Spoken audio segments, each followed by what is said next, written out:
just when you thought the internet couldn't surprise you anymore, they still find a way to surprise you. This 33-year-old woman just catfished a 19-year-old Pakistani, flew out to Pakistan, the young man fled the scene after seeing her in person, and then she just decided to stay in Pakistan for months, demanding the government to pay her $20,000 a month just to rebuild Pakistan. And unfortunately, this just went on for months until someone finally bought her a flight home to America. But unfortunately, she had a layover in Dubai. So when she got to Dubai, she decided to stay there rather than return home to America. And now she's stuck there. My name is Onaija Robinson. I would like for you guys to book my ticket back to New York. Money is short right now, and I would appreciate it. Thank you.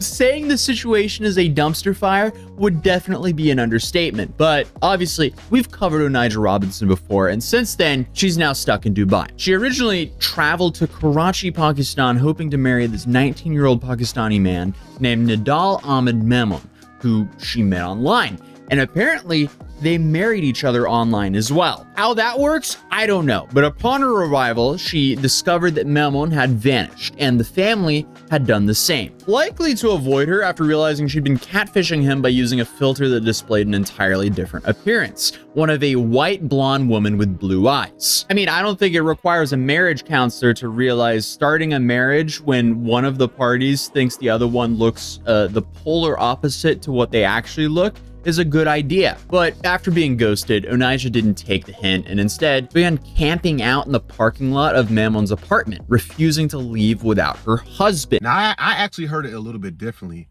You know, you hear different stories. You never know what's really true. You know what I'm saying?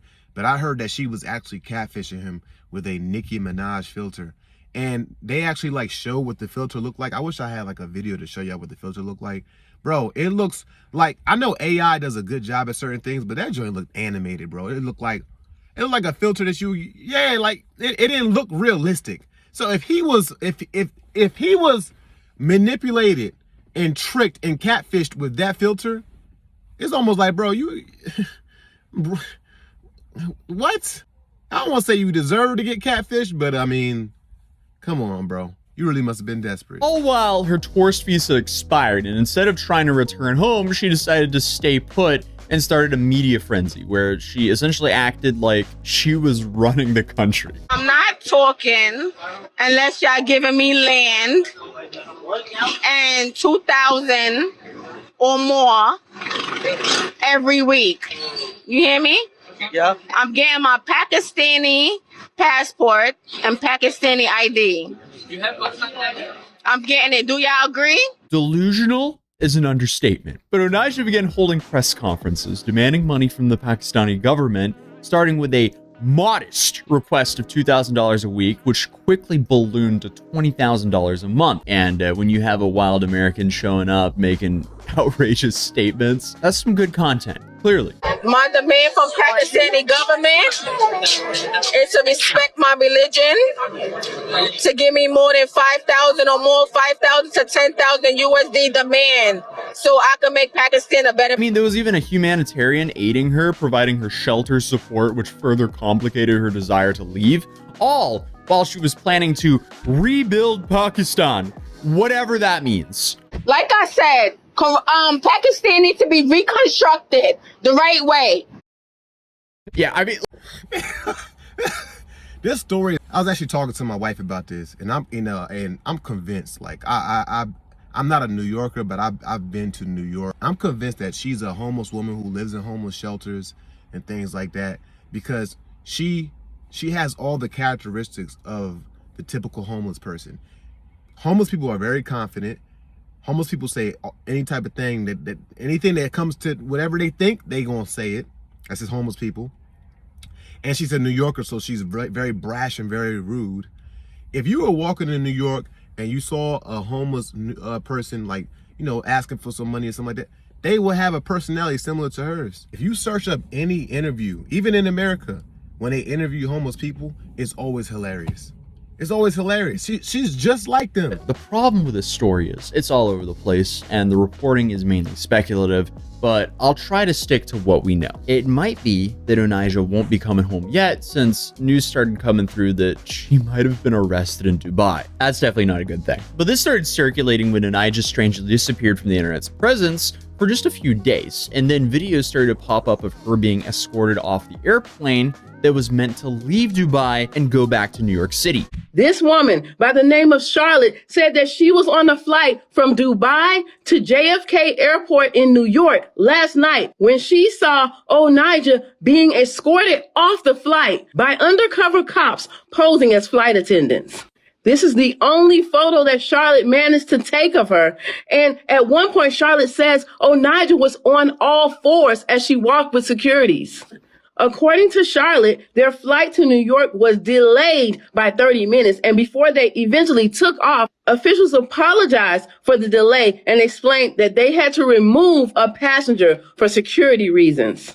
Oh boy. So, I mean, if this is true, it sounds like she was in Dubai, effed around and found out. And Dubai is definitely one of those cities that you can really find out legally. But the next question is, what did she do in Dubai to have the authorities remove her from her flight home? Well, pretty soon after Onijah went to Dubai, the media continued to follow her and catch her in some pretty insane moments, including one where she threatens to burn a man with her cigarette. If you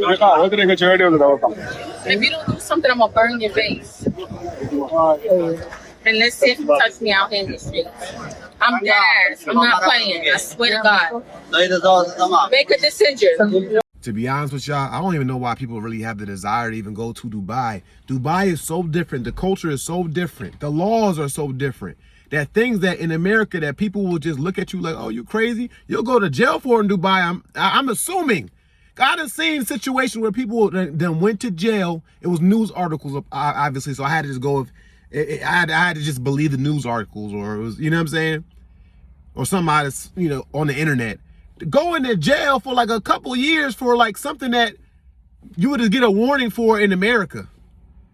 I don't know why people would even want to go to Dubai. Is it worth the Instagram photos? Is it worth the Instagram photos? I think not. Again, I don't think Dubai is one of those areas where you want to be threatening people in public. Lo and behold, this is Onijah, mugshot, and she has been detained for cigarettes. Yeah, she could be facing up to 5 years in prison in Dubai. Let's see what they do with her.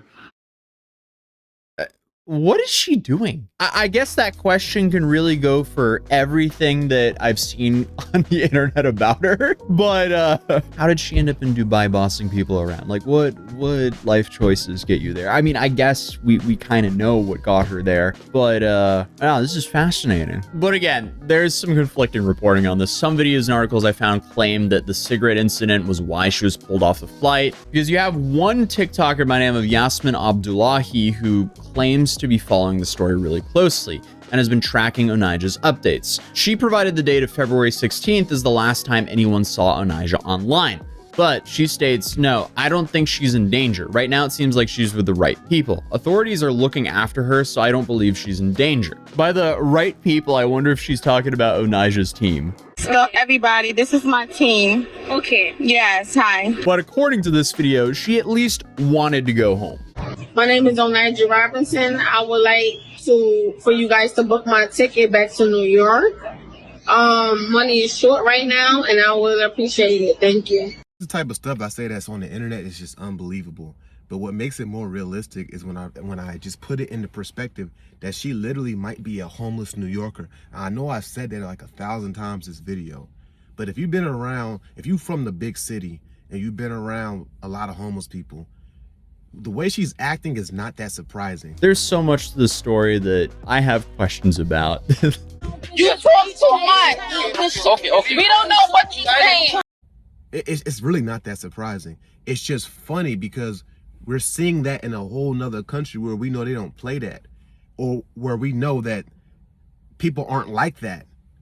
You know, New Yorkers are a different breed of people. New York is almost like it's not even in America. New York should be, the way people act in New York it's almost like they should be on their own island of their own. As soon as she started talking, I knew she was a New Yorker. It's not even just how she talked, the way she's acting. They have so many characters in New York. Bro, you go to New York City, bro, you gotta be careful too. But if you go to New York City, you be laughing all day. So many characters. It's normal out there. Believe it or not, she is normal out there.